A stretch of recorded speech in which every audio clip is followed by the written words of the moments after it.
My best man announced his toast with a smile, then said, "Sorry, bro, but she's been sleeping with me."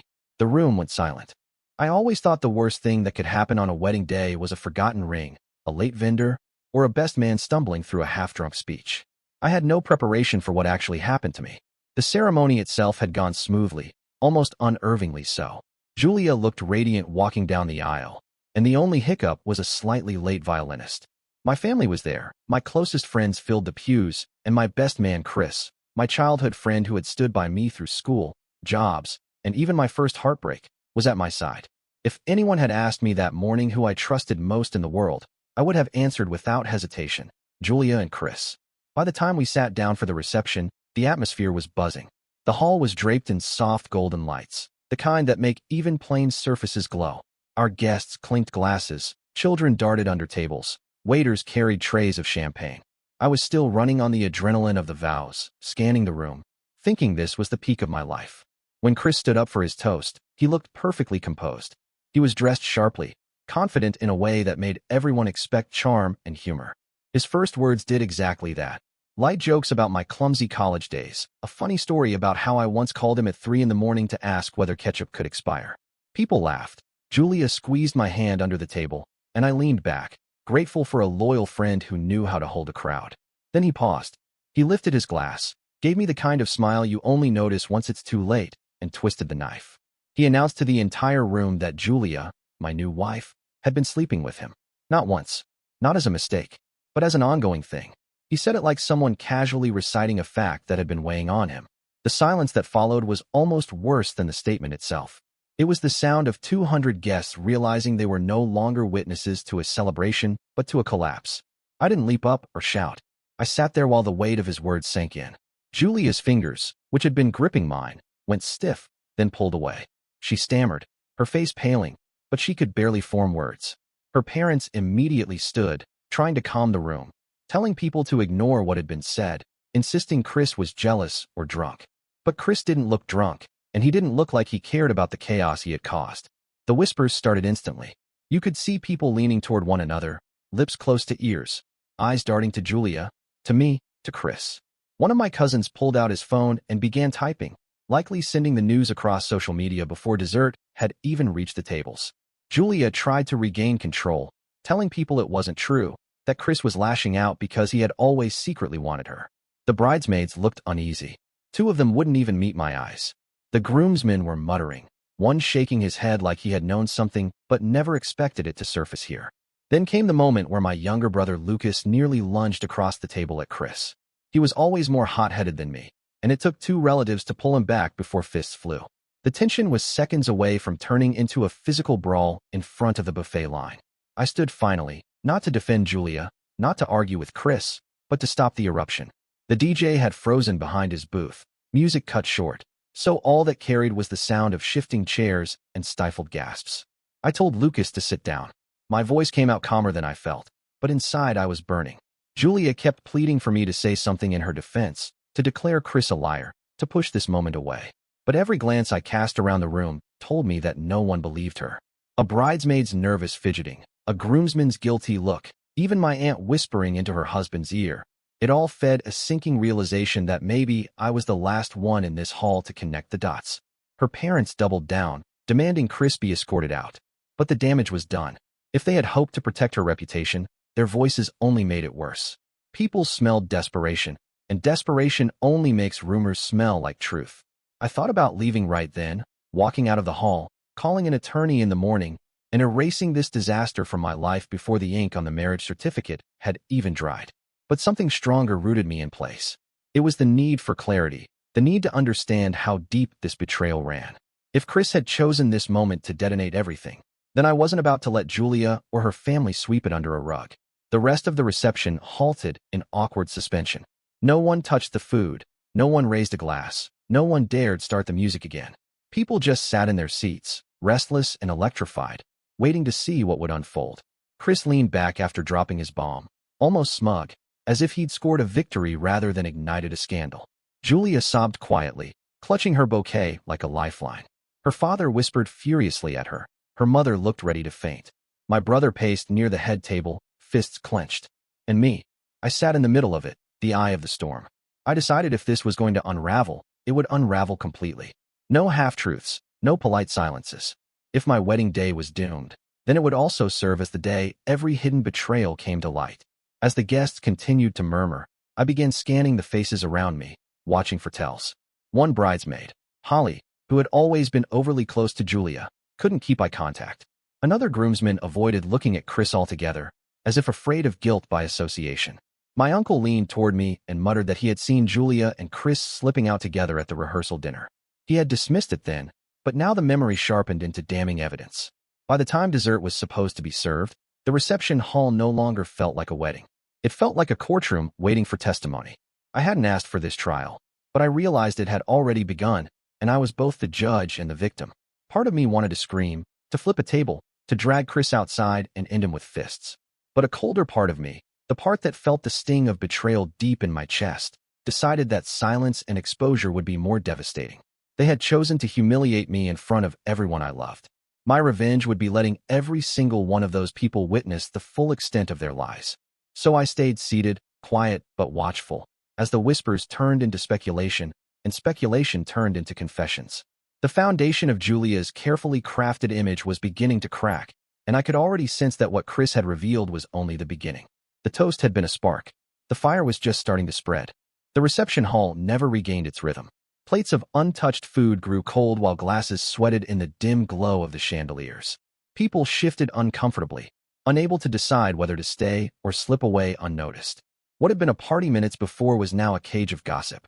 Julia's family was trying to act like nothing had happened. Her father, Peter, kept straightening his tie and leaning into conversations with important guests, spinning excuses about Chris being jealous and unstable.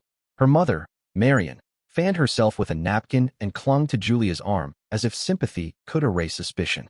But no amount of theatrics could hide the unease spreading across the room. I noticed it most in the faces of the bridal party.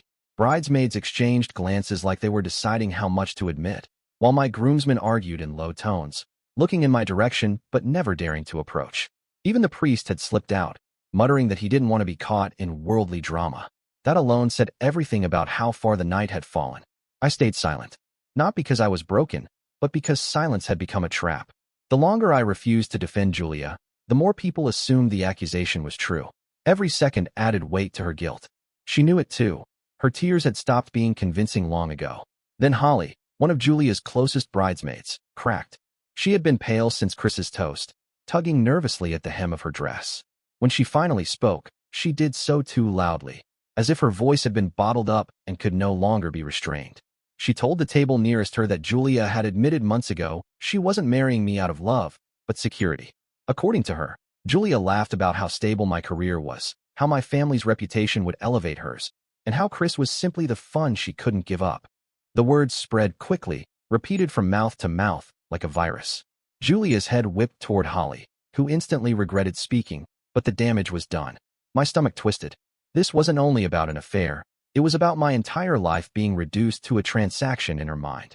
The guests began recalling their own suspicions. One of my coworkers mentioned seeing Julia and Chris leave together after my office holiday party. Another recalled how Julia had skipped family dinners with flimsy excuses, always claiming she had late-night work obligations. The more people spoke, the more obvious it became that hints had been everywhere. Only I had been blind. I decided to test how deep this ran. Pulling my phone discreetly under the table, I opened our joint account.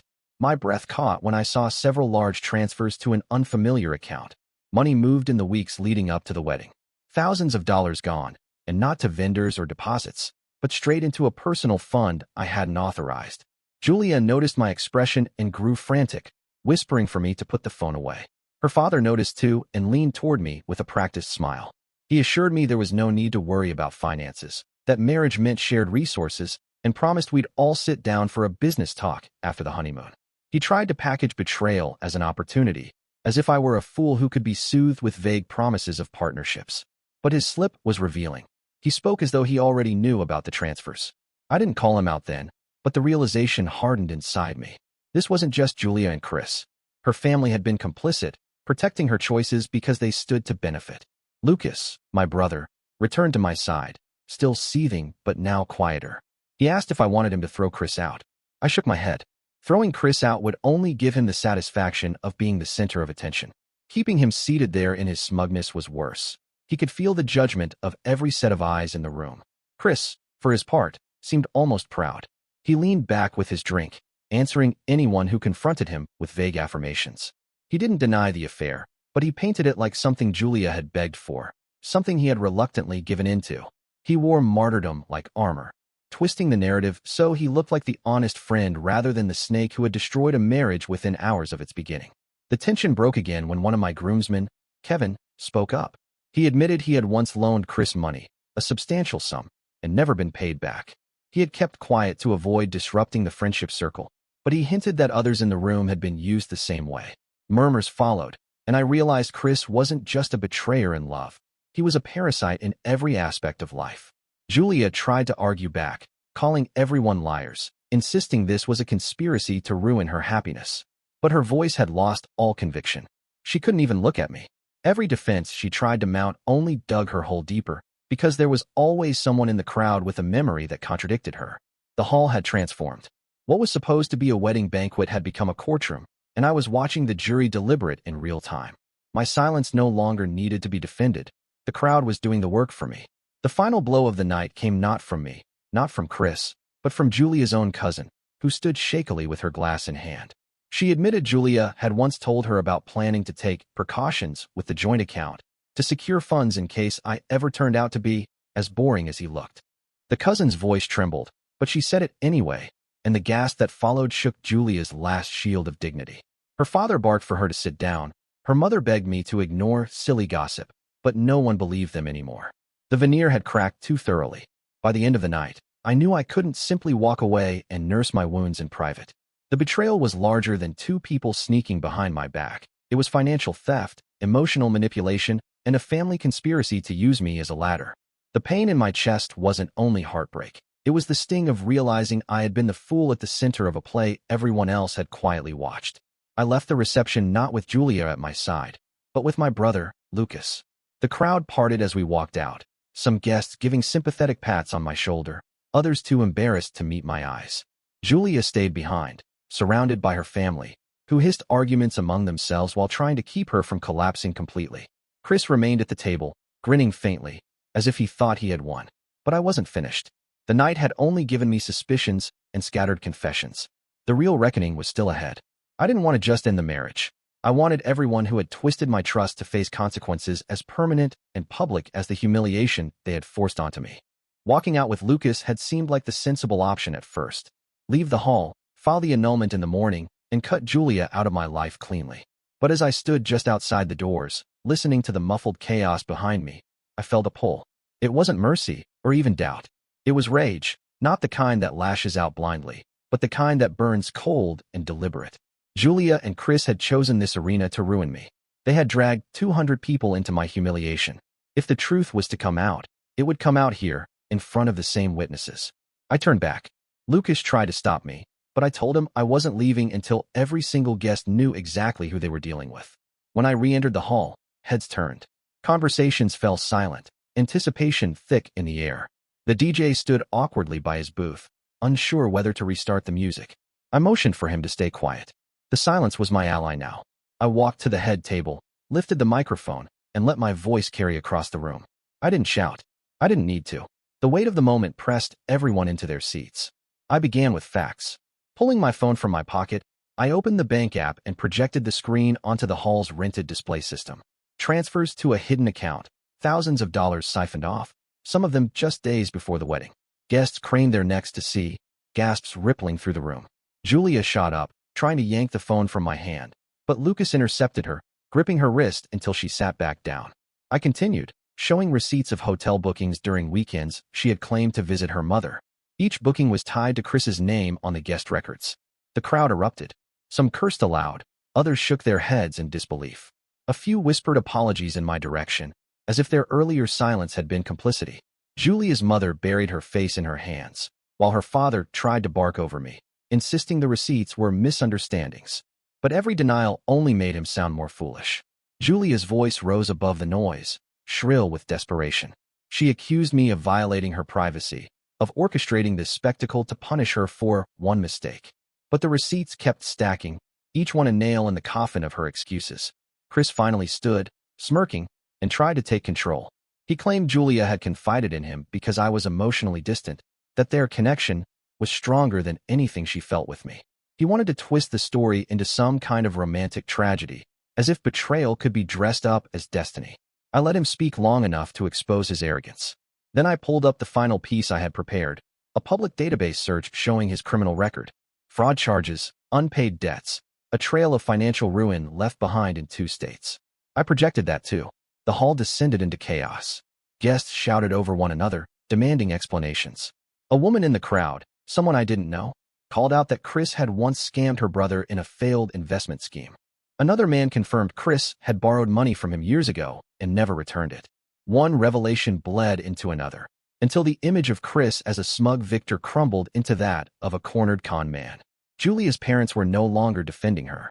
Marion slapped her daughter hard across the face, the sound sharp enough to silence the hall for a moment. She screamed about the disgrace Julia had brought on the family, about how she had lied about being pregnant once to keep me from walking away when we were first dating. That admission drew another round of gasps, louder than any before. Julia broke then. She screamed back at her mother, at me, at the guests. Her voice cracked with rage and desperation, accusing everyone of betrayal, insisting she was the victim. But her words carried no weight anymore. The room had turned. Tables were knocked over as people shifted closer, eager to watch the collapse unfold. Champagne flutes shattered on the floor, abandoned plates of food trampled underfoot. The reception had transformed into a tribunal, each guest a witness, each whispered confession another piece of damning evidence. The final collapse came when Julia tried to lunge for me again. Security staff, hired only for crowd management, stepped in. She thrashed, shrieking, until they forced her back into her seat. Chris tried to intervene, but the crowd pushed him away. Even his smugness cracked under the weight of universal scorn. I stood there at the center, not triumphant, but resolute. I hadn't screamed. I hadn't cursed. I had simply let the truth stand naked under the lights. And the truth was more devastating than any vengeance I could have dreamed of. When I finally set the microphone down, the hall was in shambles. Guests were leaving in clusters, shaking their heads, murmuring about how they would never forget this night. Julia sat broken, mascara streaking down her face, while Chris avoided eye contact with anyone, his confidence gone. Lucas guided me out, and this time I didn't turn back. The reception had ended not with music or laughter, but with the echo of betrayal laid bare. But it wasn't over. Not yet. What happened in that hall was only the beginning. Julia and Chris had humiliated me, drained me, used me. That night I had exposed them, but I knew exposure alone wasn't justice. Justice would come in the days ahead, when the fallout left them with nothing. Leaving the hall for the second time that night felt different. The first time I'd stepped out, I was confused, reeling, wondering how to absorb a betrayal dropped on me in public. This time, there was clarity. I had pulled every mask from their faces, and nothing they said or did could restore them. Outside, the night air was sharp, cool against my skin. Guests were streaming into the parking lot, many avoiding eye contact, some offering awkward handshakes or quick words of sympathy. But I didn't need sympathy. What I wanted was for every single person there to remember exactly what they had seen and heard, and to carry it beyond those walls. The following morning, I met with an attorney. Annulment papers were filed before noon. By afternoon, I had frozen what remained in our joint accounts and flagged the suspicious transfers for investigation. Julia wouldn't see another dollar of my earnings. But financial damage was only one piece. Betrayal on this scale was not going to vanish quietly. I made sure of it. The reception had been filmed. My cousin had hired a videographer to capture the wedding. I paid him generously to edit the footage into something sharp, clear, and undeniable. Chris's confession, Julia's breakdown, the revelation of bank transfers, her mother's slap, the chaos of guests shouting. It was all there uncut. Within days, every person who had been at that wedding received a copy. And then it spread. Julia's carefully curated life shattered quickly. Her workplace, a corporate firm obsessed with public image, saw the footage circulating online. She was placed on temporary leave that quietly became permanent dismissal. Her colleagues no longer returned her calls. Even friends who might have pitied her at first recoiled once they saw her arrogance laid bare on video. Her family, once so concerned with appearances, turned their backs as well. Peter and Marion had to field endless questions from business partners and neighbors. They called me once, begging me to stop the circulation of the footage. I told them I hadn't leaked it. It had gone viral on its own. That was partly true. I had sent it to a few key people who I knew couldn't resist sharing it further. From there, the fire spread naturally. Chris's collapse was faster. The fraud allegations I had uncovered weren't just whispers. I forwarded everything I found to his employer, along with the footage. Within a week, he was dismissed. Creditors, alerted to his sudden public humiliation, began circling again. One even contacted me directly to ask if I would testify to his dishonesty. I didn't need to embellish. The evidence spoke louder than anything I could add. The two of them tried to cling to each other after the fallout, moving into a shabby apartment far from town. But even together, they couldn't stand the pressure. Money ran out quickly. Friends avoided them. Their relationship, built on lies and selfishness, cracked under the weight of real consequence. I heard through a mutual acquaintance that Julia began blaming Chris for everything. She claimed he had ruined her life by confessing at the toast. Chris, in turn, told people Julia had pressured him into speaking, that she promised they'd make a fresh start together afterward. Neither story gained sympathy. People saw them both for what they were: users, manipulators, and fools. Meanwhile, I rebuilt. Slowly, carefully, but with purpose. I returned to work, throwing myself into projects I had neglected during the chaos of wedding planning. My colleagues, once skeptical of my silence that night, now looked at me with respect. I hadn't lost control. I had let the truth dismantle my enemies for me. The most satisfying moment came months later. Julia managed to land a new job under a different last name, trying to distance herself from the scandal. I discovered this through a mutual contact and decided to act. I sent the unedited wedding video to her new employer with a polite note. "You should know who you've hired." She was dismissed within days. Chris fared no better. His unpaid debts caught up to him. I forwarded evidence of his false business ventures to a local paper. The story ran under the headline, "Wedding Toast Leads to Fraud Investigation." He was questioned by authorities soon after, and though I never saw the final outcome of that case, I knew his days of coasting through lies were numbered. As for me, I didn't rush into another relationship. I wasn't interested in proving I could replace Julia. What mattered was that I had survived the worst night of my life and turned it into the beginning of their ruin. The justice wasn't cinematic. It wasn't a single knockout blow. It was steady, relentless erosion of every chance they tried to rebuild. Sometimes, at night, I'd replay the moment Chris lifted his glass with that smug smile, thinking he had the power to destroy me. And I'd remember how silent the room went when the truth came pouring out, how the crowd had turned on them, how Julia had been slapped by her own mother, how Chris had shrunk when his criminal record appeared on the screen. That memory was enough. I didn't need revenge beyond what life itself had already delivered. But I won't lie, sending that wedding video one last time, to every guest, with the note, "Thank you for witnessing the truth," was the most satisfying act of all. And that's the story. If you're still here, that means you're one of us. So go ahead, hit that subscribe button. I drop new chaos every single day, and trust me, tomorrow's story, it's even worse than this one.